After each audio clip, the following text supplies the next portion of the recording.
भगवद्गीतेचा 6वा अध्याय, त्याच्यावरती ज्ञानेश्वर महाराजांची असलेली टीका भाष्य. आपण ज्ञानेश्वरीच्या अंगाने भगवद्गीतेचा 6वा अध्याय बघत आहोत. आज आपल्या ठरलेल्या प्रमाणे आज संपलं असतं, परंतु अध्याय पूर्ण व्हायचा आहे, तर 7 तारखेपर्यंत आपली व्याख्यानं अजून चालू राहतील आणि 7 तारखेला याचं शेवट होईल. अध्याय पुरे करू, आपल्या 6वा अध्याय पूर्ण होईल, सगळे श्लोक पूर्ण होतील आणि हीच वेळ आहे 7 तारखेपर्यंतची. तर ह्या ठिकाणी आपण काल घेतलेला विषय आणि परवापासून चाललेला विषय आणखीन 2 दिवस आधीपासून चालला असेल, पण आपण सातत्याने योग हा ध्यान मार्गाने, हा राजमार्गाने, अष्टांग योग मार्गाने, पतंजलींच्या मार्गाने योग जसा जातो त्याचं स्वरूप काय आहे? योगश्चित्तवृत्ती निरोध हा, म्हणजे संकल्पाची निवृत्ती करणे. आपण संकल्पात न अडकणे. संकल्प आणि विकल्प, केवळ संकल्पच असं नाही, पण संकल्प विकल्पाच्या पलीकडे जाणे. तोपर्यंत चित्त काही शांत होत नाही आणि चित्ताची शांतता ही संकल्प संपण्यावरच अवलंबून आहे.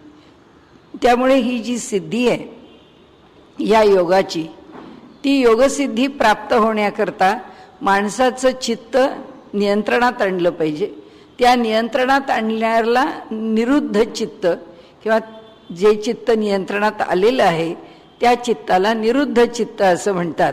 तर त्या अंगाने आपण काल पाहिलेले 2 श्लोक एकत्र आहेत इथे आमच्या टीकेमध्ये दांडेकरांच्या. त्यामध्ये 29 आणि 30 असे 2 श्लोक आहेत. ते असं म्हणतात, सर्वभूतस्थम आत्मानं सर्वभूतानि चात्मनि ईक्षते योगयुक्तात्मा सर्वत्र समदर्शनः. आता कृष्ण म्हणतायत, अर्जुना तुला सगळी अडचण पडलेली आहे अभ्यास करण्याची, पण तरीसुद्धा मी तुला सांगतो की हे इतके मार्ग आहेत, हे सगळे मार्ग सोपे आहेत. मनावर थोडं नियंत्रण ठेव. तुझ्या मनावर नियंत्रण ठेवलंस की तुला जी मदत मिळणार आहे ह्या योगमार्गामध्ये, हा योग तुला जो साह्यभूत होणार आहे तो तुला पुढे घेऊन जाणार आहे. आणि म्हणून व्यासांनी भाष्य लिहिताना पतंजली भाष्यामध्ये श्रद्धा या विषयावर त्यांनी लिहिलंय. त्याच्यावर व्यास म्हणतात की श्रद्धा जननी इव कल्याणी, की ज्या विषयावरती, ज्या साधन मार्गावरती आपल्याला चालायचं आहे त्या साधन मार्गावर जर आपण श्रद्धा ठेवली तर त्यांनी असं म्हटलंय की जशी माता आमचं कल्याण करते तसं ती साधना. आता आपण एखादं स्तोत्र म्हणत असू, एखाद्या देवतेची उपासना करत असू, आपल्या सद्गुरूंच्या ठिकाणी आपला अनन्यसाधारण भाव असेल, सद्गुरू आपल्याला तारतात, आपली देवता आपल्याला तारते, आपलं नाम आपल्याला तारतं. तसं त्यांनी इथे म्हटलंय की हा जो योग आहे हा योग आपल्याला तारणारा आहे आणि म्हणून त्याच्यावरती श्रद्धा ठेवा आणि या मार्गाने पुढे चला. तर इथे सांगताना त्यांनी म्हटलंय, ईक्षते योगयुक्तात्मा. ईक्षते पाहतो, योगानी युक्त असलेला जो महात्मा आहे, म्हणजे जो योगानी म्हणजे जोडला गेलेला आहे. कुठे? युक्तात्मा, आत्म्याशी जोडला गेलेला आहे. हा आत्म्याशी जोडला जाणारा योग ज्यांनी साधला आहे तो सर्वत्र समदर्शन हा, तो सर्व बाजूनी सारखंच पाहतो, सर्वांच्या ठिकाणी सारखाच अनुभव घेतो. आणि सर्वभूतस्थम आत्मानं सर्वभूतानीच आत्मनी, सर्व भूतांच्या ठिकाणी आपल्याला पाहतो आणि आपल्या ठिकाणी सर्व भूतांना पाहतो. ज्ञानेश्वर माऊलींचा सर्वात आवडता अध्याय गीतेचा 9वा अध्याय आहे. असं म्हणतात की ते समाधीला जेव्हा बसले तेव्हा 9वा अध्याय उघडून बसलेले होते. 9व्या अध्यायामध्ये हे तत्वज्ञान विशेष रूपाने स्पष्ट केलंय की सर्व भूतात्म्यांच्या ठिकाणी आपल्याला पाहावं आणि सर्व भूतात्म्यांना आपल्या ठिकाणी पाहावं. याचा अर्थ काय झाला? आपण वेष्टी आहोत आणि सर्व भूतात्म हे सर्व जगत, चर अचर जड चेतन, हे सर्व जग जे आहे ते समष्टी आहे. म्हणजे सगळी समष्टी आपल्या ठिकाणी पाहावी आणि आपल्याला समष्टीच्या ठिकाणी पाहावं. असं दोन्ही बाजूनी आपल्याला पाहता आलं पाहिजे. व्यष्टीनी समष्टीत पाहावं आपल्याला आणि समष्टीनी व्यष्टीत, म्हणजे कल्पना अशी धारणा ठेवावी व्यष्टीनी की सगळी समष्टी माझ्यामध्ये सामावलेली. म्हणजे हे सगळं चालवणं माझं काम आहे. आपण कुठे आलो, पटकन चांगलं फूल पाडलं, पटकन घेतलं काढून. ही पुण्याच्या लोकांच्या ज्या अनेक खासियती आहेत, ज्याच्याबद्दल पुणेकर म्हणून लोक टीका करतात, त्यातली ही एक पुणेरी पेन्शनरवर पूर्वी, आता सगळं बदललं पुणं, पूर्वीच्या त्या पेन्शनरवर टीका असायची की ते सकाळी रस्त्यावर फिरायला जाणार म्हणजे वर्षाचे 12 महिने छत्री ठेवणार आणि त्या छत्रीने दुसऱ्याच्या घरातलं झाड आहे ते इतकं खेचून बाहेर ओढणार आणि त्याची फुलं काढणार. मग ते फांदी तुटली तरी चालेल, चांगली कळ्यांनी भरलेली फांदी वाया गेली म्हणजे ती तिथे सुकली तरी चालेल, पण मी घेणार. हे काय आहे? हे समष्टीचा विचार नाही आहे, हा व्यष्टीने केलेला समष्टीचा विचार नाही आहे. जेव्हा व्यष्टी समष्टी आपल्या ठिकाणी आहे म्हणते, तेव्हा रस्त्यावरती कचरा टाकावा असं कुणाला वाटणारच नाही. काही कशाचाही उपयोग, सार्वजनिक वस्तूचा उपयोग कसाही करावा असं माणसाला वाटणारच नाही. आपल्याकडे इतकी सुंदर ट्रेन तयार केली, ती कलकत्ता मुंबई, आणि त्या ट्रेनला पहिल्या दिवशी ओपनिंगला त्याच्यातले सगळे म्हणजे वापरलेली जेवढी युटेन्सिल्स आहेत ती सगळी फोडून टाकली. त्याच्यामधले बेसिन फोडले, भांडी फोडली, वस्तू फोडल्या, बसायच्या जागांवरती कापून ते सगळं नष्ट. काय मिळालं? म्हणजे देशाकरता एक चांगलंसं काही निर्माण करून समाजापुढे द्यायला निघालेली माणसं, तुम्ही काय मिळवलं ह्याच्यात? ही जी प्रवृत्ती आहे, ही प्रवृत्ती आमचा संस्कार कमी पडतो की आम्ही समष्टीला आपल्या ठिकाणी मानत नाही. आपल्या घराच्या दारात कचरा नको, दुसऱ्याच्या दारात नेऊन टाकतात. एका गल्लीमध्ये समोरासमोर जर घरं असली तर त्या घरातल्या झाडांची तोड केली की आपल्या दारापुढे कचरा टाकणार नाही, ते समोरच्याच्या दारापुढे नेऊन टाकणार. अरे हे कशा करता? म्हणजे हे जे आहे हे साध्या साध्या गोष्टी आहेत. त्यांनी सांगितलं ह्या ठिकाणी मनुष्य व्यष्टी आणि समष्टीला फार फार वेगळं समजतो, त्या दोघांच्या मध्ये अत्यंत तफावत ठेवतो. आपल्याकडे देवाकरता फुलं तोडताना सुद्धा वैदिक परंपरेमध्ये त्यांनी असं म्हटलंय की त्याला टाळी वाजवावी, त्याला जागं करावं झाडाला. सकाळी जर लवकर फुलं तोडायला गेलो सूर्योदयाच्या आधी आणि त्याला म्हणावं की आता मी एक फूल तोडतोय, देवाकरता तोडतोय. म्हणजे आवश्यकतेच्या पलीकडे कुणालाही त्रास द्यायचा नाही. आवश्यकता जरूर आहे, सुख आहे, उपभोग आहे, आवश्यकता आहे, त्याचा आनंद आहे, आल्हाद आहे, सगळं आहे, पण त्याला त्याची एक मर्यादा आहे आणि त्याला त्याचा एक ढंग आहे, त्याला त्याची एक शोभा आहे. त्याच पद्धतीने माणसांनी जगावं. ह्या रूपाने आपल्याला लक्षात येतं की आपण ह्या संबंध विश्वात सामावलो आहेत असं म्हटलं की प्रत्येकाचं दुःख आपल्याला कळतं की आपल्याला जसं वाटतं तसंच दुसऱ्याला वाटतं. कुणी आपला सन्मान केला तर आपल्याला बरं वाटतं, आपण दुसऱ्यांचा सन्मान केला नाही, आमचं तसं काही नाही, आम्हाला असलं आवडत नाही, उगीच नमस्कार करा आणि गोड गोड बोला, आम्ही असले बोलणारे नाही, आम्हाला काय वाटतं ते स्पष्ट. अरे कुणी सांगितलं? स्पष्ट कुणालाही बोलता येतं. त्याच्याकरता खडखड बोलण्याची काही गरज नाही, त्याच्याकरता इतकं वृक्ष होण्याची काही गरज नाही. ते केव्हा होतं? ती मृदुता अंगात येते केव्हा? जेव्हा या जगाचा जिव्हाळा अंतरंगामध्ये निर्माण होतो की जगाच्या विषयीचं प्रेम आंतरिक आहे त्या ठिकाणी. म्हणून ते म्हणतात इथे की सर्वभूतस्थम आत्मानम सर्वभूतानि चात्मनी यो माम पश्यती सर्वत्र सर्वं च मयि पश्यति. तेच विधान आहे, तेच तत्वज्ञान आहे, फक्त शब्द बदलून आपण याला काल सुरुवात केली आहे, पुढच्या ओळीवर येऊ आपण. सर्वं च मयि पश्यति तस्याहम न प्रणश्यामी सच मे न प्रणश्यति. म्हणाले जो मला सर्वत्रांच्या ठिकाणी पाहतो आणि सर्वत्रांना माझ्या ठिकाणी पाहतो तो माझ्यापासून कधीच अलग नसतो आणि मी त्याला माझ्यापासून कधी वेगळा ठेवत नाही. तोही मला सोडत नाही आणि मीही त्याला सोडत नाही, कारण त्याचं माझ्यावर प्रेम आहे. आणि ह्या सगळ्या जगावर त्याचं का प्रेम आहे? सगळ्या संतांच्या बाबतीत सांगताना किंवा ईशावास्य उपनिषदाच्या पहिल्या मंत्रात सांगताना त्यांनी म्हटलं ईशावास्यम इदम सर्वम यत्किंच जगत्याम जगत, की हा जो परमात्मा आहे ह्या संबंध सृष्टीमध्ये चराचर रूपाने भरला आहे. म्हणून संत महंतांना ह्या सृष्टीचं प्रेम आहे. आम्ही वेड्यासारखे वागलो, आम्ही मूर्खासारखे वागलो, आम्ही अविद्येने काही घोळ घालत बसलो तर त्यांना फार वाईट वाटणार आहे, त्यांना फार दुःख होणार आहे. आणि ते होत आहे. बुडत हे जन देखवे ना डोळा म्हणून कळवळा येतो म्हणे, की त्यांना दुःख होतं, त्यांना वाईट वाटतं की अरे काय ह्यांना आपलं हित कळत नाही, का असे वागतात आपल्या हिताला सोडून. आणि म्हणून म्हणाले ह्या जगामध्ये त्यांना वास्तविक रमण्याचं काही कारण नाही आहे, पण ह्या जगाकरता इतकी तळमळ त्यांना एवढ्याच करता आहे की ह्या जगाचं काहीतरी मंगल व्हावं, ह्या जगाचं काहीतरी कल्याण व्हावं. आणि म्हणून म्हणाले हा जो या वृत्तीचा असणारा माझा भक्त आहे, माझा साधक आहे, माझ्यापर्यंत येण्याची इच्छा करणारा आहे, मला प्रतिक्षणी स्मरणार आहे, त्याला मी कधीच सोडत नाही, तो जसा मला सोडून जात नाही. आणि मग आपण 2 ओव्या घेतल्या होत्या की तरी मी तव सकळ देही असे येथ विचारू नाही आणि तैसेची माझा ठाई सकळ असे. म्हणाले हे एक वास्तव त्यांनी आपल्याला सांगितलं.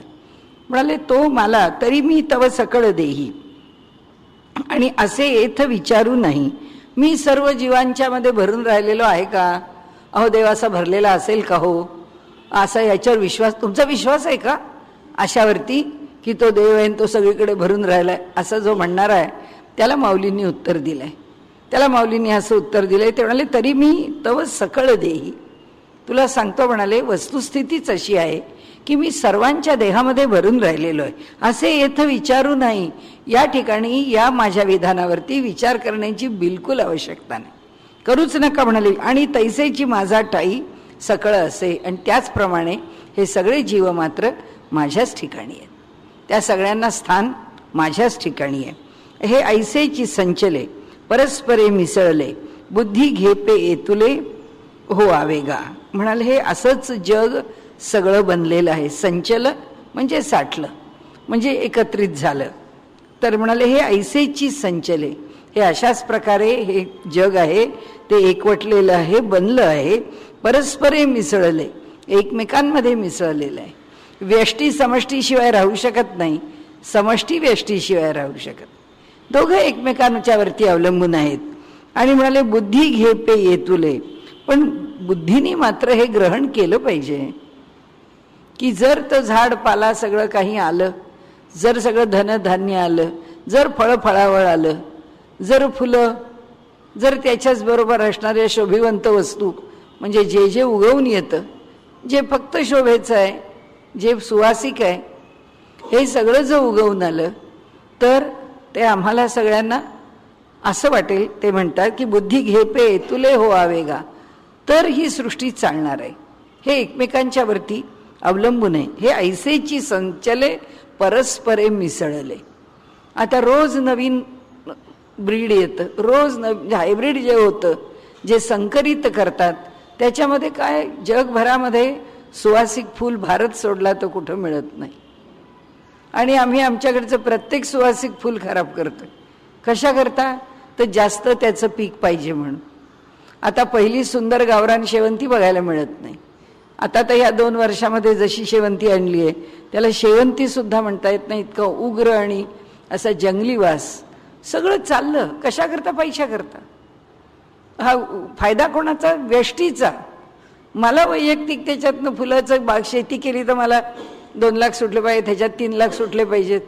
मग बियाण कसं आणि वस्तू कशी आहे विचारतो कोण? फक्त पैसा पाहिजे. आता अनेक गोष्टी आहेत की ज्या दुसऱ्यांची काळजी करत नाहीत. एकानी तर इतका क्षोभक व्हॉट्सॲप लिहून पाठवला होता. कोण सांगतं म्हणाले की किसान आत्महत्या करतो, कोण सांगतं म्हणाले की शेतकरी आमच्याकरता पिकवतो. म्हणाले सगळं खोटं आहे. हा शेतकरी मरत नाही आहे, शेतकरी रोज आम्हाला मारतोय.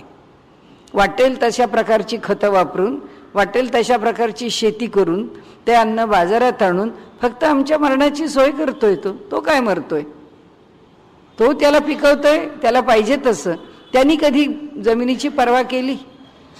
त्यांनी कधी ज्याला आपण विकणार आहे त्याची पर्वा केली? म्हणाले त्याची काय म्हणून पर्वा करावी? म्हणाले दुधाचा व्यवसाय करणारा कसलं दूध देतो, कसं दूध पिकवतो? म्हणाले जे आम्हाला दूध मिळतं आणि जे दूध आम्ही पितो त्याच्यावर साऱ्या भारतभरामध्ये लोक फक्त हार्मोन्सच्या त्रासाला बळी पडलेले आहेत. भाजी हार्मोन्स, फुलं हार्मोन्स, फळं हार्मोन्स, काय दूध हार्मोन्स. काय घालतात? फक्त हार्मोन्स. आणि ती जी हार्मोन्स आहे ती आमच्या शरीराचं संतुलन बिघडवून टाकतात. म्हणजे आपल्याला काही सामाजिक विषय नाही बघायचा, पण इथे त्यांनी जे म्हटलं आहे की ही सगळी सृष्टी परमेश्वरांनी निर्माण केली आहे. या सृष्टीमध्ये जगायला मला त्यांनी आणलंय, या सृष्टीला सांभाळत मला जगायचं आहे. ही भावना म्हणाले कुठे गेली?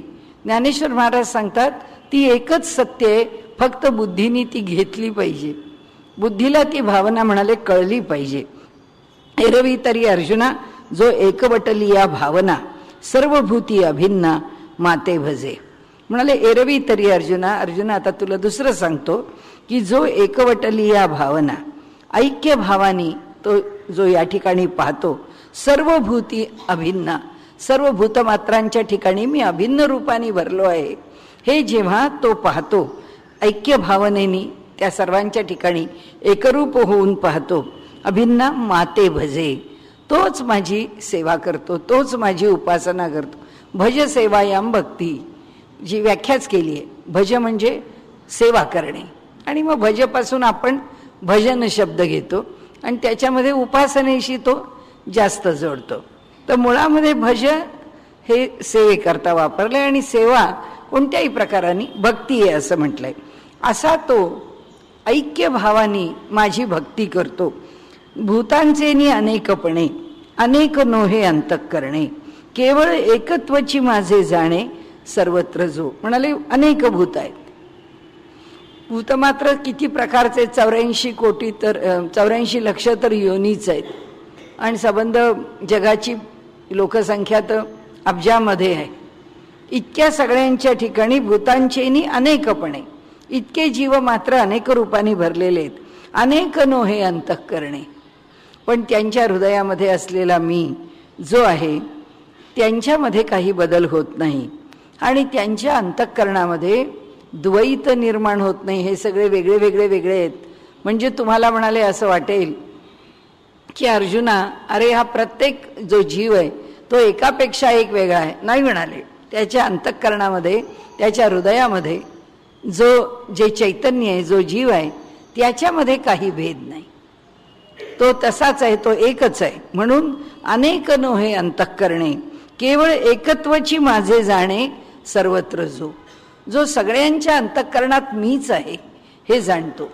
त्याला जे कळतं की खूप जरी देह विविधपणाने जन्माला येत आहेत, राहतायत, देह सोडून जात आहेत, असं जरी असलं तरी सुद्धा हे वेगवेगळं वरवर दिसत असलं तरी सर्वांच्या अंतःकरणात एकटा एक मीच भरू नये हे त्या माझ्या ज्ञानी अशा योग्याला कळतं. त्या योग्याची लक्षणं चालली आहेत. त्याचा स्वभाव, त्याचं ईश्वराकडे बघणं आणि त्याचं साधन, इतक्या अंगाने आपल्याला ते हा विषय सांगतायत.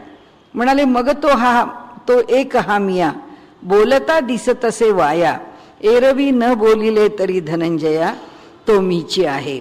मग तो एक हा मिया, बोलता दिसतसे वाया. म्हणाले हा जो मी ज्याच्याबद्दल बोलतो आहे, ज्याची लक्षणं मी सांगतो आहे, त्याच्या बाबतीत म्हणाले बोलता दिसतसे वाया.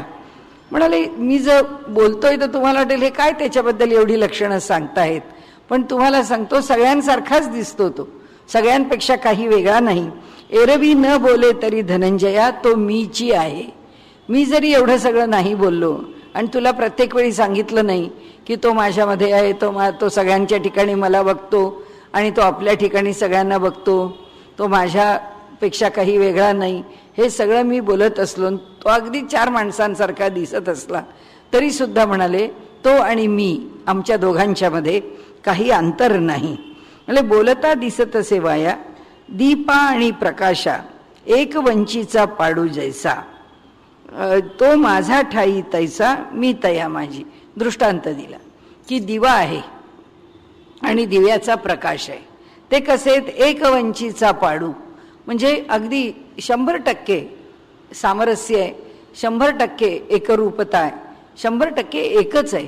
दिवा काय आणि त्याचा प्रकाश काय, यात काय अंतर आहे? तेच आहे. तो दिवा म्हणजेच प्रकाश आहे, प्रकाश म्हणजेच दिवा आहे. तर म्हणाले की दीप प्रकाशा एकवंचीचा पाडू जैसा, तो माझाची ठाई तैसा, तसा तो माझ्या ठिकाणी आहे आणि मी त्याच्या ठिकाणी. दिवा आणि त्याचा प्रकाश हे दोन जसे अद्वैत भावानी एकरूप आहेत, अभिन्न आहेत, तसं तो आणि मी आम्ही अभिन्न आहोत.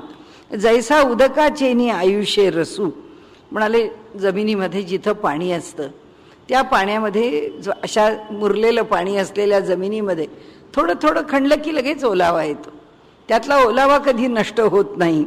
तसा म्हणाले का गगनी चेनी माने अवकाशू, किंवा आकाशामध्ये गगनाच्या बरोबरीने जिथे म्हणून आकाश आहे तिथे अवकाश आहेच, पोकळी आहेच. ज्याला आकाश म्हटलंय त्याला अवकाश पोकळीच म्हटलंय. का गगनाचे निमाने अवकाशू, जितकं आकाशाचा विस्तार तेवढा पोकळीचा विस्तार. माने म्हणजे त्याच्या बरोबरीने, त्याच्या मानानी, मराठीमध्ये जसं म्हणतो ना, त्याच्या मानाने तो काही तितका पुढं नाही पडला, त्याच्या मानाने तो तितका हुशार नाही आहे, त्याच्या मानाने हे काम करणं अवघड आहे, असं जे काही शब्द मानाने वापरतो त्या अर्थाने त्यांनी म्हटलंय की गगनाच्या मानाने विचार केला तर अवकाश आणि गगन दोन्ही सारखेच आहेत. जिथपर्यंत गगन पोचलंय, आकाश पोचलंय, तिथपर्यंत तो अवकाश पोचलेलाच आहे.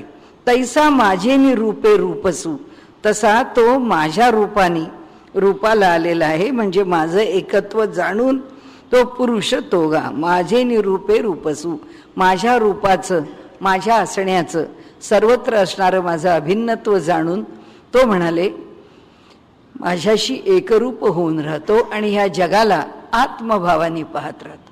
संतांच्या बाबतीमध्ये जे घडतं तेच त्याच्या बाबतीमध्ये घडतं. म्हणजे तो संत, तो योगी, त्या योग्याचा अंतःकरण, योगी पावन मनाचा, साही अपराध जनांचा. आपल्याला प्रसिद्ध पद माहितीच आहे की मुक्ताबाई आळवते ज्ञानदेवांना आणि सांगते पुन्हा पुन्हा की अरे तुमच्या मनामध्ये का बरं खिन्नता दाटून आली. असंच असणार जग, हे असंच आहे. आणि भावाला म्हणतायत की ज्ञानोबा तुला आता हे सांभाळायचंय जग, तुला यांच्याकरता काम करायचंय, तू का असा रुसलास, तुला का असा राग आला, तुला ह्या जगाची अशी का खंत वाटते. तर हे जसं तसं त्यांनी इथे म्हटलंय की तो जो पुरुष आहे तो संतांच्या ठिकाणी जो भाव आहे तोच भाव योग्याच्या ठिकाणी, योग्याची लक्षणं चालली आहेत. संतांसारखाच कोमल अंतःकरणाचा योगी आहे. चैतन्य महाप्रभूंची कथा सांगतात की असेच नाम वाटायला जा म्हणून आपल्या शिष्यांना सांगितलं. बंगालमध्ये एका भागामध्ये ते गेले नाम वाटण्याकरता. त्या वस्तीमध्ये नेमका ते जघाई आणि मघाई दोघे दरोडेखोर राहत होते. आणि त्या वस्तीमध्ये ते जेव्हा नाम म्हणजे रस्त्यावरनं जेव्हा भजन करत पुढे जात आहेत, लोकांना म्हणतायत आमच्याबरोबर भजन करा वगैरे, तर त्यावेळी ते दोघे जघाई माघाई आले बाहेर. म्हणाले आम्ही आत्ता झोपलेलो आहे, आमची झोपायची वेळ आहे, या गल्लीमध्ये ही गडबड करू नका. ते म्हणाले अहो आम्ही नाम वाटायला आलो होतो, दिवसाची वेळ. अहो म्हणे आमचा दिवसाचाच झोपण्याचा काळ आहे, आम्ही रात्रीच्या वेळी आमचा व्यवसाय दरोडेखोरीचा आहे, आम्हाला रात्रीची झोप मिळत नाही, आम्ही दिवसात झोपतो. आता त्यांना काही त्यांनी तिथे नाम घेऊ दिलं नाही, परत पाठवलं. त्यांनी आल्यावरती चैतन्य महाप्रभूंना सांगितलं की व अशा अशा गल्लीत आम्ही गेलो होतो, पण ते काही आम्हाला तिथे हे करू देईनात, उद्याही जा म्हणाले. गेले, पुन्हा तसंच झालं. 2-3दा त्यांना त्रास झाला, परत आले. त्यांनी सांगितलं चैतन्य महाप्रभूंना की हे नाही होणार. चैतन्य महाप्रभू स्वतः गेले तिथे आणि त्यांनी ते भजन म्हणायला सुरुवात केली तिथे. तर हे आले बाहेर, असेच चवताळून आले. म्हणाले रोज सांगतोय येऊ नका ह्या इथे, तर येता कसे तुम्ही आमच्या इथे. त्यांनी चैतन्य महाप्रभूंना पाहिलं आणि ते म्हणाले आज वेगळे आलेत कोणीतरी. त्यांनी सांगितलं की कोण आपण, असे कशा करता आलात, आम्ही सांगितलं ह्या गल्लीत येऊ नका. काय झालं म्हणाले. नाही म्हणाले कशाला विचारता, काय झालं का नको. अहो म्हणाले तुम्हाला काय सांगणार मी, आम्ही दोघं म्हणाले जे खूप प्रसिद्ध दरोडेखोर आहोत, किती खून केलेत आम्हाला माहीत नाही, किती घरं फोडली आम्हाला माहीत नाही, किती लोकांना कशा प्रकाराने काम करून घेतलं माहिती नाही. आमची दंडेली, आमचा अधिकार इथे पुष्कळ चालतो आणि त्यामुळे आम्ही आमच्या ठिकाणी पुष्कळ गुन्ह्यांनी पापांनी युक्त आहोत. तुमच्या नाम घेण्यानी इथे काय होणार आहे. ते म्हणाले हे पाप करणं सोडणार आहात का. का नाही सुटणार, का नाही तुमचं पाप नष्ट होणार. होईल. म्हणाले कसं होईल, इतक्या गुन्हेगार माणसांची पापं कशी नष्ट होतील, तुम्हाला त्याच्याशी काय करायचं आहे. म्हणाले तुमचं सगळं पाप नष्ट होईल, पण हा धंदा, हा उद्योग सोडून देणार, तुमची दरोडेखोरी लूटमारी सोडून देत असाल तर सगळं तुमचं पाप निघून जाईल. ठीक आहे म्हणाले, तयार आहे आम्ही पण सोडू व्यवसाय. आणि ते म्हणाले उद्या येतो आणि तुम्हाला नाम देतो. त्याप्रमाणे त्यांच्या त्या मोहल्ल्यामध्ये, त्या गल्लीमध्ये गेले चैतन्य महाप्रभू. त्यांनी तिथे भजन म्हणायला सुरुवात केली. ते दोघंही भाऊ बाहेर आले. त्यांनी त्यांच्या पायावर डोकं ठेवलं आणि त्यांचं भजन म्हणतायत आणि महाप्रभू वरती आकाशाकडे पाहत आहेत. आणि असं लक्षात आलं की महाप्रभूंचं ते भजन म्हणत असताना ते गौरांग महाप्रभू, कापरासारखा गोरा वर्ण त्यांचा, अत्यंत पातळ नाजूक अशी कांती. तर ते त्यांचं सगळं शरीर काळं काळं ठिक्कर पडतंय. ते म्हणाले, अहो तुम्ही आमच्याकरता कशाला हे केलं? आम्ही तर बोलून चालून गुन्हेगार लोक आहोत, हे तुमच्या अंगावरती कशा करता? ते म्हणाले, काही तुम्ही त्याची काळजी करू नका. ते भजन म्हणत राहिले. एका दीर्घ काळानंतर ते सगळं अंगावरचं काळं गेलं आणि चैतन्य महाप्रभू पुन्हा पूर्ववत झाले. त्यांनी सांगितलं, तुम्ही पाहिलंत ना, तुमचं सगळं पाप मी माझ्या अंगावर घेतलं. आता तुमचं पाप तुमच्याकडे राहिलं नाही. आता तर तुम्ही धंदा सोडणार ना? हा, तर हो म्हणाले, सोडला. तुमच्या पायाची शपथ घेतली आणि सोडला. आणि एवढंच नाही तर आजपर्यंत जे कमावून आणलंय ते सगळं तुमच्या पायावर आता आम्ही ठेवणार आहे आणि कष्टाच्या कमाईने आम्ही जगणार आहे. माझ्या पायावर ठेवून काय करणार आहे? म्हणाले, मला नको यातलं काही. मग काय करू? तर म्हणाले, बंगालच्या त्या नवखंडांमध्ये तुम्ही गंगेला घाट बांधा. त्या भागात घाट नाही आहे गंगेला. आणि ह्या सगळ्या पैशांनी त्यांनी तिथे तो घाट बांधला. त्या घाटाचं आजही नाव जघाई मघाई घाट म्हणूनच प्रसिद्ध आहे. आणि त्या प्रेम आहे की माणूस बदलण्यासारखा आहे का? बदलू शकतो का? त्यालाही कुठेतरी पश्चात्ताप होण्याची वेळ येते का?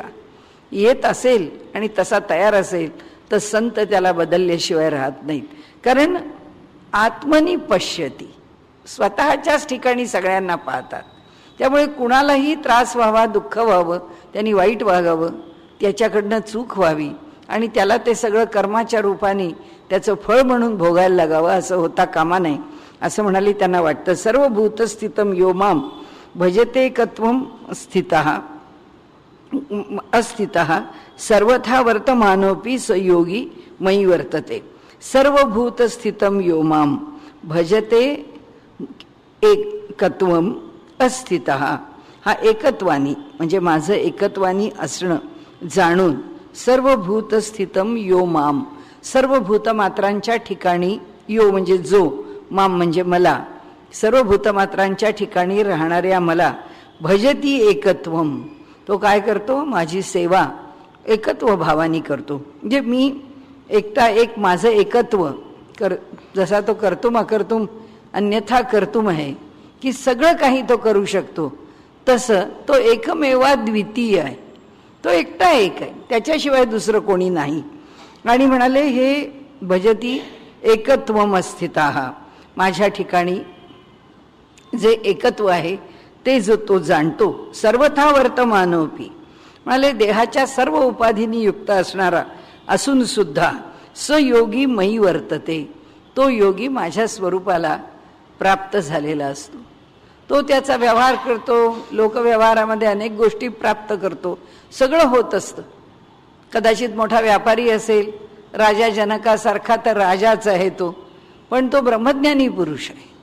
म्हणाले त्याच्या ठिकाणी काय होतं? सर्वथा वर्तमानोपी स योगी मयी वर्तते, तो योगी माझ्या स्वरूपामध्ये राहत असतो.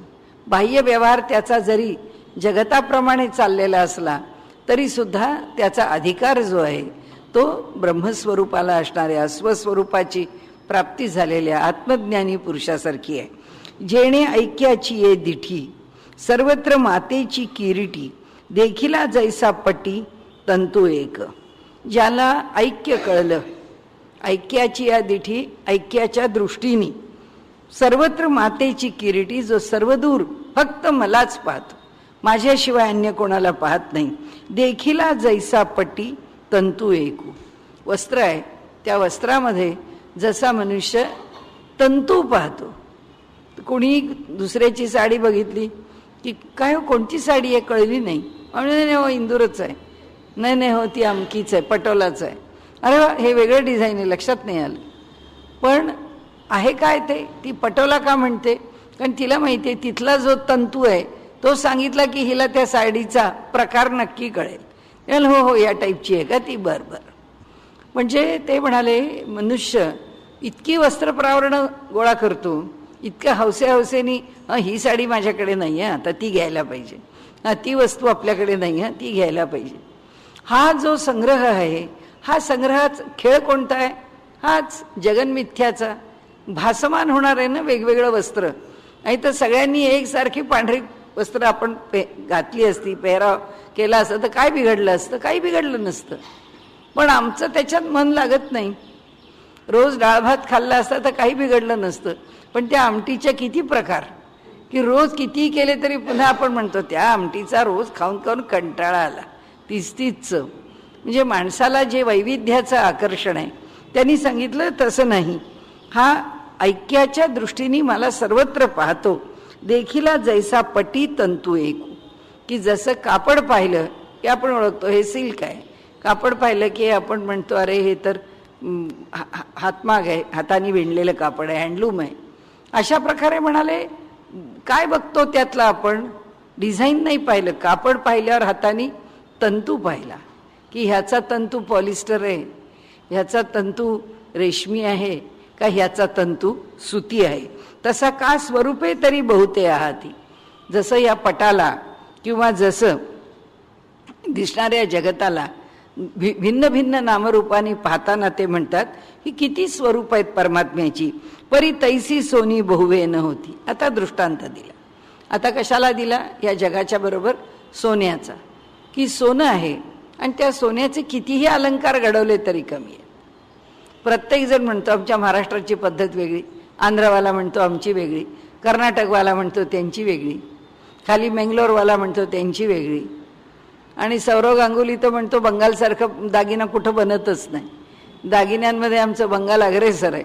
सर्व ठिकाणी त्याचं जे वैविध्य आहे त्यांनी सांगितलं परी तैसी सोनी बहुवे न होती. म्हणाले दागिने पुष्कळ होतात. कसं? का स्वरूपी तरी बहुते आहात. अनेक स्वरूपामध्ये दागिना प्रकट होतो. ऐसी ऐक्या चळाची अस्थिती केली जेणे. जसं सोनं अजिबात बदलत नाही, दागिना बदलत जातो, तसं हा ऐक्याच्या अचलावर म्हणजे पर्वतावर उभा आहे. याच्या मनातलं ऐक्य कधीच इकडे इकडे हालत नाही. असा ऐक्याचळाची स्थिती, अशी पर्वताच्या स्थितीसारखा तो जसा स्थिर आहे तसं ह्याच्या मनातलं ईश्वराविषयीचं या जगाशी आणि आपल्याशी ऐक्य पूर्ण आहे. ह्याच्या मनामध्ये दुसरं आणि मी याच्यामध्ये अंतरच नाही. जे मला सुखाचं वाटतं तेच मी दुसऱ्याच्या सुखाचं आहे निदान समजतो आणि त्याला ते सुखाचं देतो. काही काही वेळा काय होतं, आपल्याला सुखाचं वाटतं हे ठीक असतं, दुसऱ्याला संकटात उभं घेत. आम्ही उत्तरकाशीला राहायचो तर उत्तरकाशीला आम्ही नेहमीच दलिया आणि त्याच्यात भाज्या टाकून द्यायच्या, डाळ टाकायची, एकत्र कुकरला शिजवायचं आणि ते खायचं.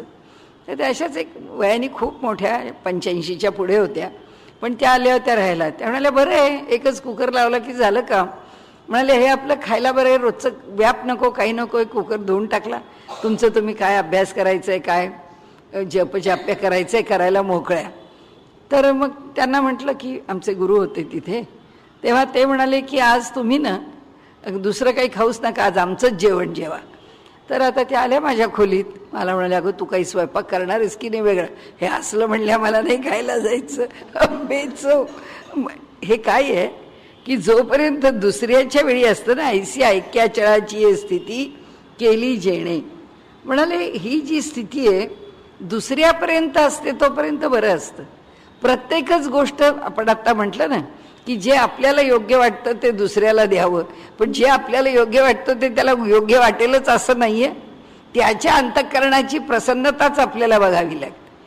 म्हणजे मनुष्य एका भूमिकेमधून काही करायला जातो, समोरचा मनुष्य हैराण होऊन जातो, कारण ती त्याची प्रवृत्ती नसते.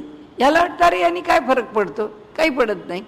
त्याला बिचारायला म्हणजे कितीतरी गोष्टींच्या असतात की कुठेही जमिनीवर एक सतरंजी टाकली झोपलो, आम्हाला काहीच वाटत नव्हतं. त्या एकाने सांगितलं हो या इथे मला तुम्ही खाली गादी टाकून दिली झोपायला, मला झोपता येईना. हो पलंग द्यायचा तुम्ही इथे आणून. म्हणत हिमालयात कुठून तुम्हाला पलंग आणून द्यायचा आणि आम्ही शोधायला जायचं आहे कुठे का कळत नाही आपल्याला. आपल्याला असं वाटतं ठीक आहे ना, जेवढी व्यवस्था झाली तेवढी पुष्कळ झाली, पण ती समोरच्याला व्यवस्था आहे असं वाटेलच असं नाही. म्हणजे त्याचं चांगलं भलं करायला जरी आपण गेलो तरी त्याचं चांगलं भलं होईलच असं नाही, सांगता येत नाही. पण सूत्र मात्र तेच आहे की अंतःकरणातला ऐक्यभाव न जावा आणि त्या ऐक्यभावातून दुसऱ्याच्या ठिकाणचा मैत्रभाव वाढावा. तो मैत्रभाव जो आहे तो मैत्रभाव एकमेकांना म्हणजे समष्टी आणि व्यष्टीला अधिकाधिक जवळ आणत राहतो. म्हणून ते म्हणतात ना तरी वृक्षाची पाने जेतुली तेतुली रोपे नाही लाविली. दुसरा आपल्याला अद्वैत भाव शिकवण्याकरता माऊली दुसरा दृष्टांत देतात. ते म्हणतात की हे बघा, एक वृक्ष उगवलेला पाहिला की आणि त्या वृक्षाची अशी लक्षावधी पानं पाहिली की म्हणाले आपल्याला अद्वैत कळतं. म्हणाले हा वृक्ष येण्याकरता ही जेवढी पानं आली आहेत तेवढी रोपं लावली होती का आपण? एकच बी पेरलं होतं आणि त्याला रोप आलं होतं. एकच ज्वारीचा दाणा टाकलेला असतो, त्याच्याकरता त्या धाटाला किती दाणे लागतात? 1000च्या वर.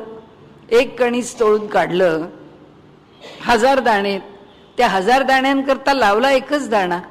म्हणून ते सांगतात ऐसी अद्वैत दिवसे पाहिली रात्री जया. म्हणाले असं अद्वैत ज्याला कळलं की एक परमात्मा आहे सर्व दूर भरलेला आणि आम्ही इतक्या वैविध्याने भरलेले आहोत, ही सगळी विविधता इतक्या सुंदर प्रकाराने राखण्याचं काम तो परमात्मा करतो, हे जर आम्हाला कळलं तर ते म्हणतात त्याला अशी अद्वैताची म्हणजे दिवसाची प्राप्ती होऊन त्यांनी त्याची रात्र उजाडली. म्हणजे त्याच्या अज्ञानाची रात्र उजाडली आणि त्याच्या ज्ञानाची पहाट झाली. ज्या पहाटे त्याला अद्वैत म्हणजे काय आहे ते कळलं. तोपर्यंत त्याला मी, माझं, माझ्या वस्तू, माझा अहंकार, माझा मानापमान याच्यामध्ये अडकलेला आहे. पण आता म्हणाले तसं होत नाही, आता तसं राहिलं नाही. कारण त्याला कळलं की एकच परमात्मा अनेक रूपाने भरून राहिलेला आहे. मग मी आणि माझं असं काय वेगळं आहे? म्हणाले तो पंचात्मकी सापडे. आता असा तो पंचभौतिक म्हणजे पंचमहाभूतांनी युक्त असलेल्या शरीरात आहे. मग सांगपा कैसे अडे.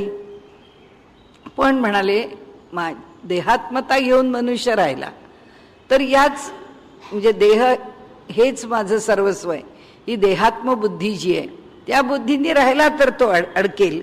जो प्रतितीचे नि पाडे मजसी तुके. म्हणाले म्हणजे पंचमहाभूतात्मक त्यांनी पंचात्मक म्हटलंय. असा हा पंचात्मक देह जर त्या देहाशीच अधिक आसक्त होऊन राहिला आणि देहाच्या सुखदुःखावरतीच तो अडकला तर म्हणाले तो अडकूनच राहणार आहे. पण म्हणाले जो त्यात न अडकता ज्यांनी माझ्या ठिकाणी किंवा ह्या अद्वैतामध्ये किंवा ही प्रतीतीचे नि पाडे असं म्हटलंय त्यांनी की हा जो अनुभव आहे या अनुभवावर स्थिर झाला. हा अनुभव घेण्याची इच्छा अंतःकरणामध्ये ठेवून राहिला आणि हा अनुभव घेतल्यानंतर तो बदलला आणि अनुभव घेण्याच्या आधीच्या काळामध्ये त्या चिंतनामध्ये अद्वैत दृढावू लागला. म्हणजे त्यांना आता इथे अद्वैत अधिक प्रकर्षाने आपल्याला सांगायचं आहे. माझे व्यापकपण आघवे गवसले तयाचेनी अनुभवे तरी न म्हणता स्वभावे व्यापकू जाहला. मी जेवढा व्यापक आहे या विश्वब्रह्मांडामध्ये मी जो भरून राहिला आहे ते माझे व्यापकपण आघवे सर्वच्या सर्व. म्हणाले गवसले तयाचेनी अनुभवे. अनुभव कशाचा घेतला त्यांनी की ह्या व्यापक स्वरूपाचा घेतला. आपण जे सारखं म्हणतो ना की अध्यात्माच्या मार्गावरती प्रगती करत असताना मनुष्याची साधना माणसाच्या ज्ञानाला जाणीवेला 2 प्रकारांनी स्पर्शलीच पाहिजे. एक प्रकार असा आहे की ज्याच्यामध्ये साधनेतलं व्यापकपण समष्टीशी जोडलं गेलं पाहिजे आणि त्याचबरोबर साधनेचं सूक्ष्मपण व्यष्टीशी बांधून राहिलं. सूक्ष्मता आमच्या ठिकाणी साधनेला जशी यायला पाहिजे तशीच साधनेला व्यापकता यायला पाहिजे. आणि म्हणून इथे त्यांनी सांगितलं हा अधिकारी आहे. तुकाराम महाराज म्हणतात तसं अणुरणी या थोकडा तुका आकाशा एवढा. एवढी आकाशा एवढं होण्याची ज्यांना ते सामर्थ्य आलं किंवा ज्यांना ती प्रचिती आली, तो अनुभव आला, त्यांनी काय केलं म्हणाले, नुसतं एकदा अनुभव नाही घेतला, त्याला त्यांनी गवसणी घातली. आपण तर तंबोऱ्याची गवसणी म्हणजे त्याला पूर्णपणाने आच्छादून टाकलं, तसं त्याला पूर्णपणाने बांधून टाकलं, गवसणी घातली. तो जो अनुभव आहे व्यापकपणाचा, त्याला तो पुरतेपणाने प्राप्त झाला. प्रतितीचे नि पाडे मजसी तुके, त्याची तुलना कोणाशी होऊ शकेल? फक्त माझ्याशी. तो माझ्याच सारखा झालेला असेल, माझ्यापेक्षा वेगळा नसेल. म्हणून गीतेचं वचनच आहे ना, ब्रह्मविद ब्रह्मैव भवती. ब्रह्माला जाणणारा ब्रह्मच होऊन राहतो, त्यापेक्षा काही वेगळा होत नाही. आता शरीरी तरी आहे, परी शरीराचा तो नोहे. ऐसे बोलवरी होय ते करू ये काही. आता शरीरातच आहे, तुमच्यासारखं म्हणाले पांचभौतिक शरीर अर्जुना, त्यालाही प्राप्त आहे.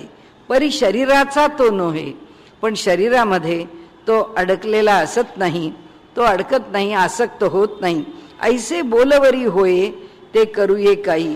आता म्हणाले एकच आहे की त्याचं वर्णन मला तुला शब्दात करून सांगता येत नाही. माऊलींनी इथे टीका करताना सांगितलंय की भगवंत सांगतात अर्जुनाला तुला हे सगळं वर्णन शब्दात कसं सांगू, मला कसं करता येईल म्हणाले. आत्मौपम्येन सर्वत्र समम पश्यती अर्जुन, सुखम वा यदि वा दुःखम स योगी परमो मतः.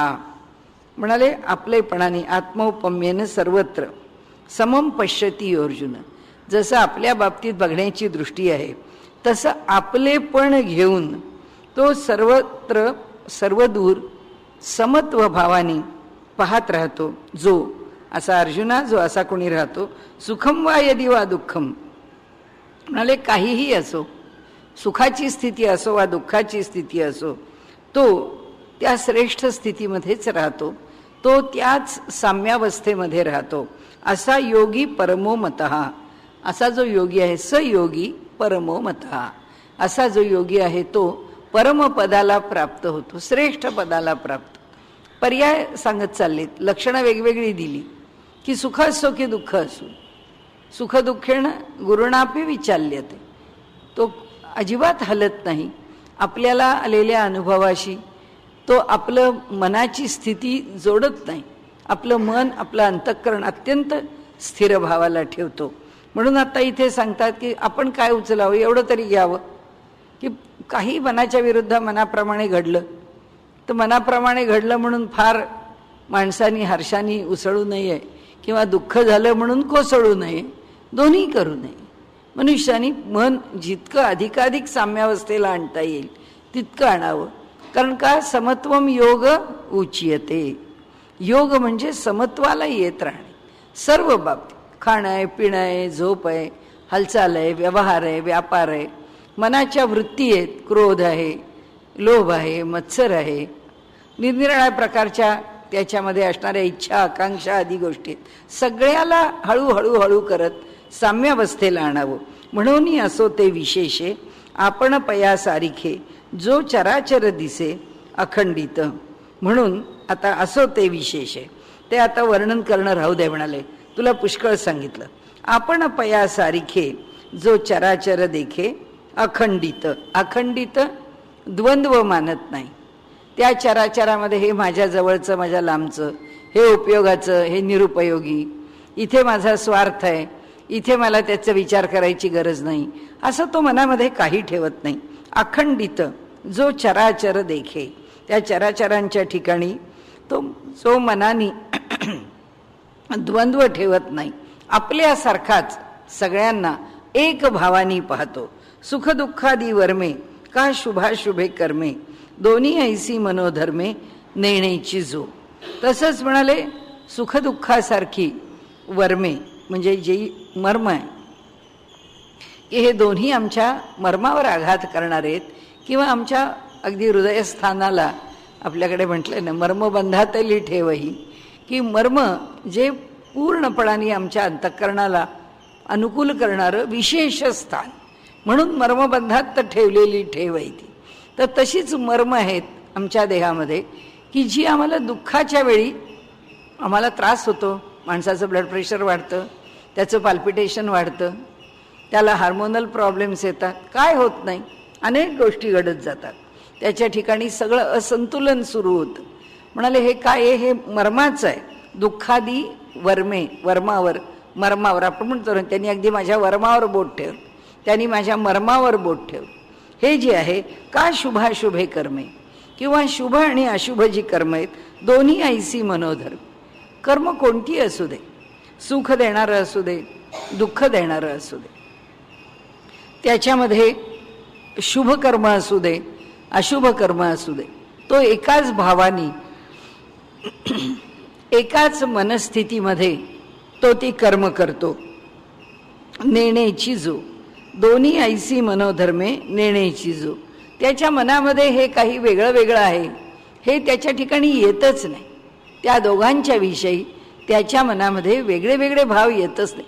सगळं सारखंच आहे, या जगामध्ये सगळं एका पातळीवर आहे अशी त्याची धारणा राहते. हे समविषम भाव आणि काही विचित्र जे सर्व, ते मानी जैसे अवयव आपुले होती.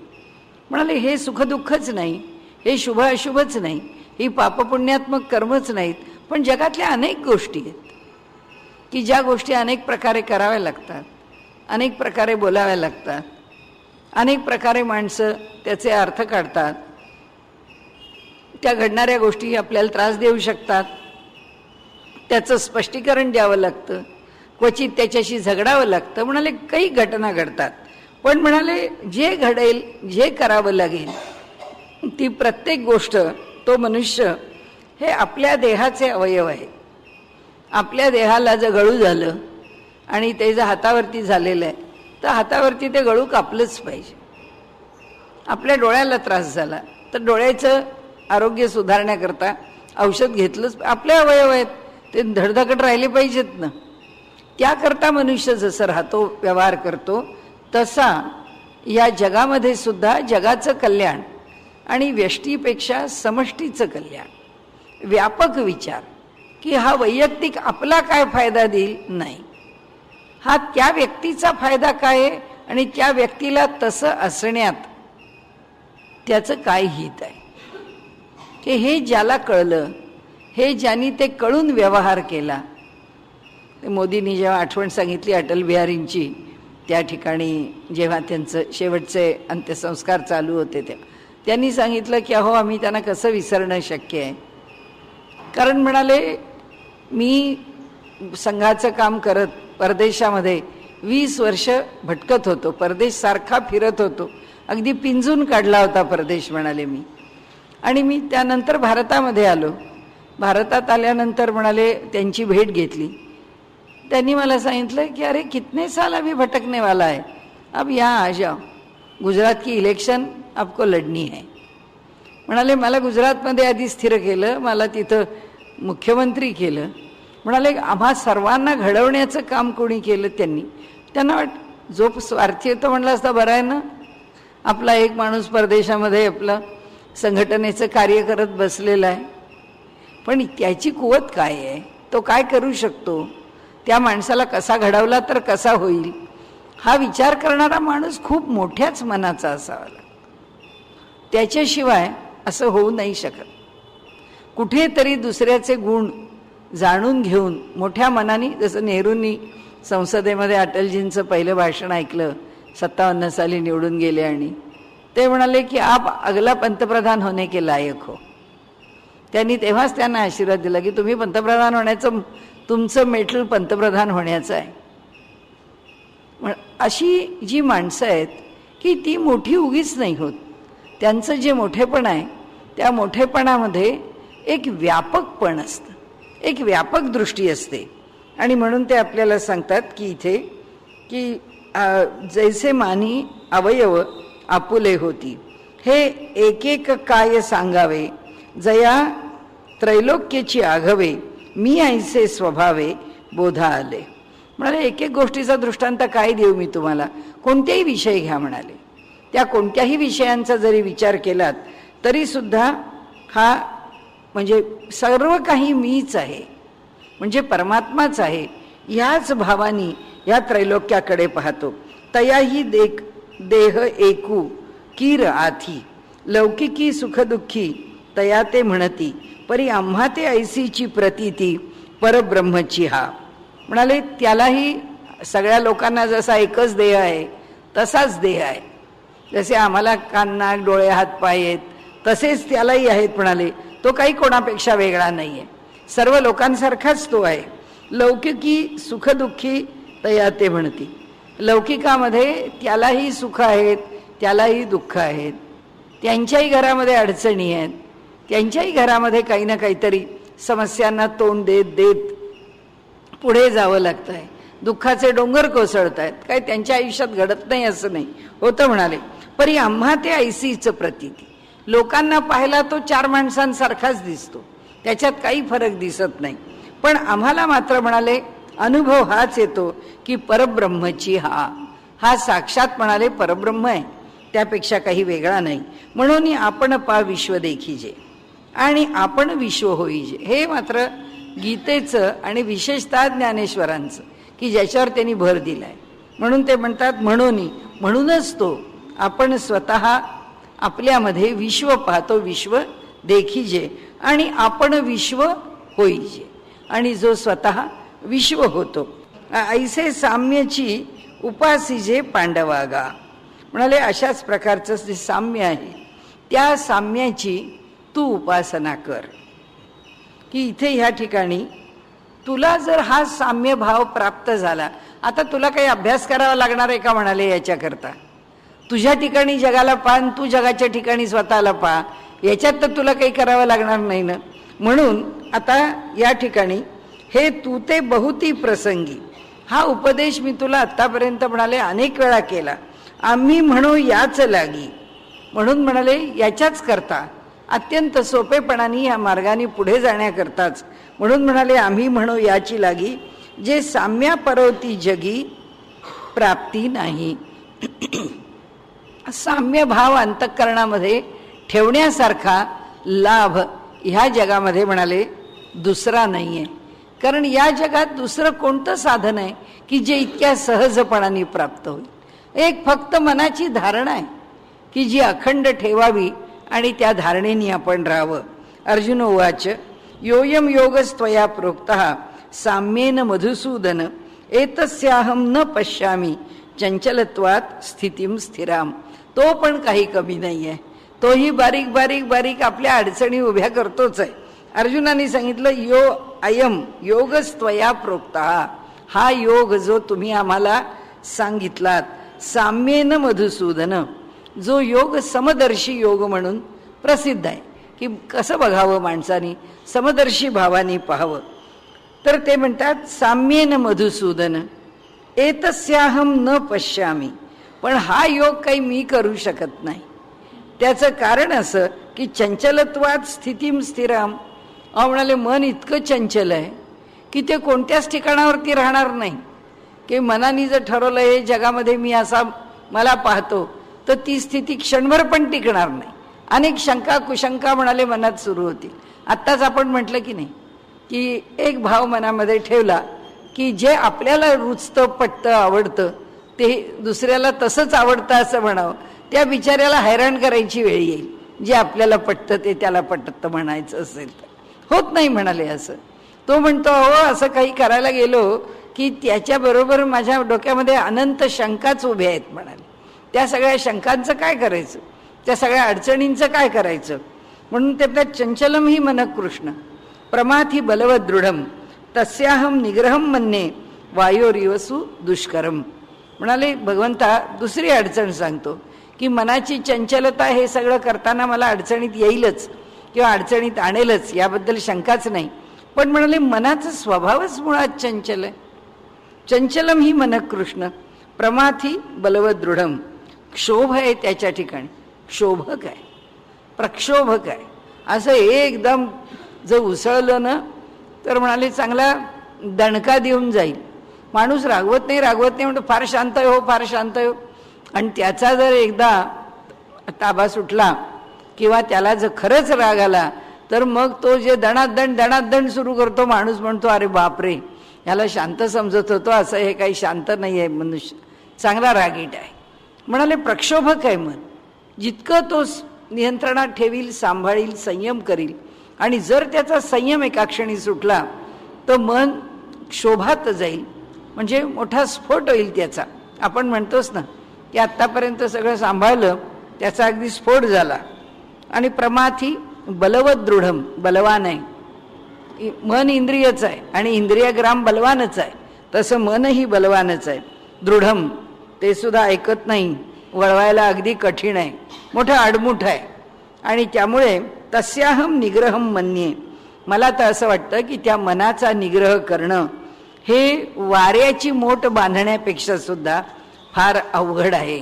आता असं आहे, ज्याला नकार घंटाच लावायची आहे ना, त्याला सगळ्या समस्याच दिसतात प्रत्येक गोष्टीमध्ये. अर्जुन म्हणे, देवा तुम्ही सांगा कीर अमुचिया कणवा परी न पुरोजी स्वभावा.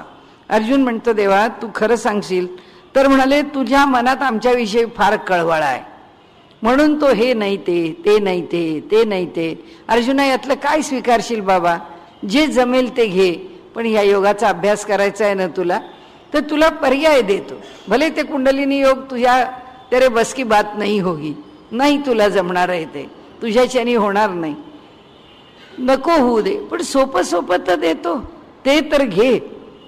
तर अर्जुन म्हणतो की हे सगळं तुमचं कळवळ्याचं भाषण मला कळतं, परी न पुरोजी स्वभावा.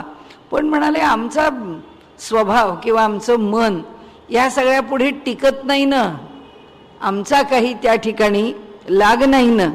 आम्हाला म्हणे आम्ही त्या अडचणीमध्ये त्याला पुरं पडत नाही, आमच्याकडे उणेपण आहे मनाची. या परी न पुरोजी स्वभावा मनाची या, आमच्या मनाच्या इथे त्याला नियंत्रणात आणण्याकरता आम्ही काही पुरे पडत नाही.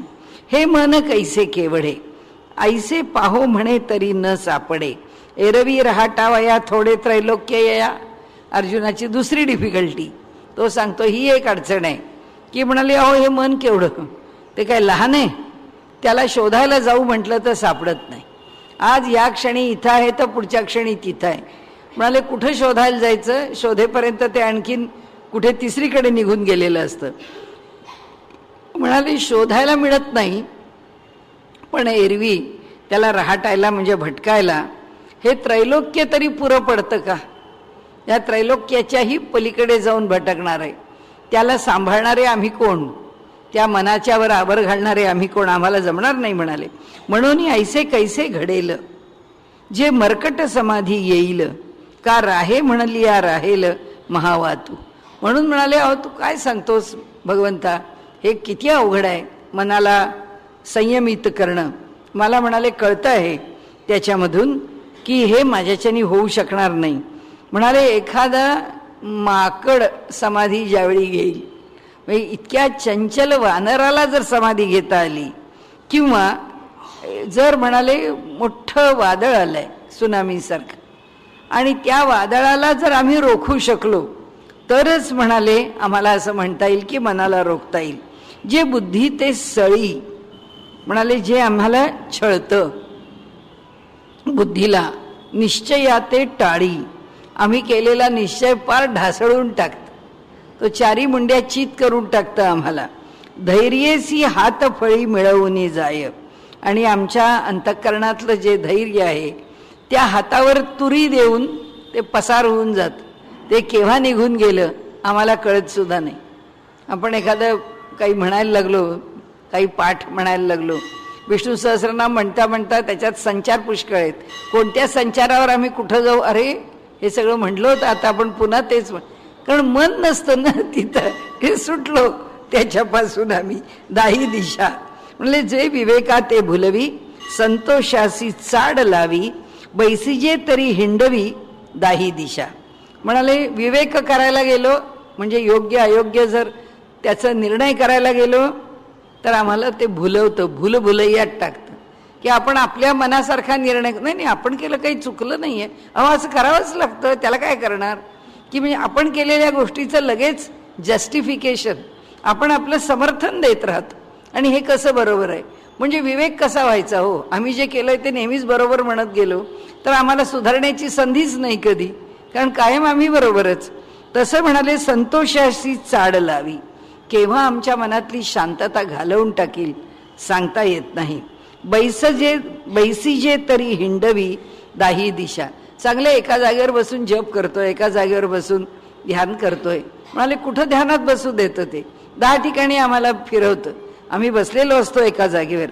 जे निरोधिले घे उवावो, जर त्याचा निरोध केला तर ते उसळतं. फार चांगला मुद्दा मांडलाय.